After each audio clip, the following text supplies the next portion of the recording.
Hey, Rain, how are you? Hi, Abe. I'm doing well. How are you? Good, good. It's very nice to meet you. Nice to see you. So I enjoyed watching your show, and I'm curious, you make a very good case for why this is something that's meaningful to you. Was it difficult to get this show made? Were people interested in it being a series? Yes, well, we pitched it all around and we decided to go with Peacock, but we had interest from other entities. So, believe it or not, uh, a lot of people really got the fact that this is the perfect post COVID show. That once COVID is settling down, people are going to want to travel and see the world and reconnect again. So that has been a miracle, and Peacock has been the perfect partner. So do you see it as a travel show or more about something that has to do with finding your happiness no matter where you are? Well, New Shimmer is a floor wax and a dessert topping, Abe. And the Geography of Bliss is a travel show that's just pure fun. If you just are looking for like cool places and amazing vistas and adventures, it works on that level. I also go on a personal journey to find bliss and find increasing connection. And the show also works on a psychological level. So it really hits both of those. It really hits both of those markers. Do you think that people should read the book before watching the series, or does it make a nice companion piece? I would say you don't need to read the book. You can just watch the series.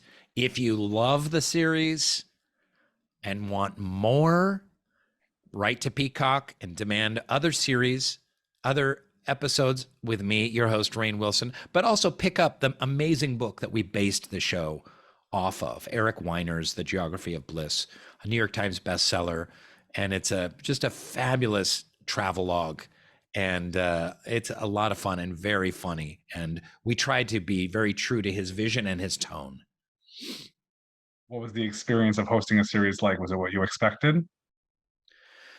Um, it was great. I mean, I hadn't really thought of that as something that I would be interested in, but again, the message of the show, I don't have an interest in traveling around, you know, Mongolia and trying food and talking about it. That's not so interesting to me, but it's very interesting to me to try and find happiness, apply it to my own life, and share my findings as a service to other people. And I do think that if they watch these 5 episodes, they can be incredibly uplifting for the viewer. I agree. Was there any place that particularly surprised you? I would say that what surprised me most was a trip to Bulgaria, which is one of the unhappiest places on earth, and how much happiness was to be found in Bulgaria. And what a beautiful country it is. It's like the Swiss Alps there. It's incredible mountain ranges and forests and uh, resorts, and the people are very sweet and kind, and the food's great. It's a terrific place, and that did surprise me. Were there a number of other places you would have liked to visit if there was, or was five sort of the magic number for this? I want to keep going. I want to visit Nepal and Bhutan in Central Asia. I'd love to visit Colombia. I'd love to visit the South Pacific Islands, mostly because I just want to visit the South Pacific Islands. There's a ton of places. We wanted to go to Japan, but Japan was too difficult to travel in during COVID. There's a lot of interesting discoveries to be made about happiness in a place like Japan.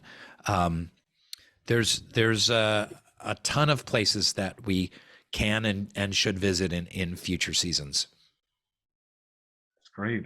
And obviously, you have this big persona from your time on The Office, but it doesn't seem to come through too much in the show when you're meeting all these people, some of whom I have to imagine have seen The Office. Was that something that sort of followed you through your travels?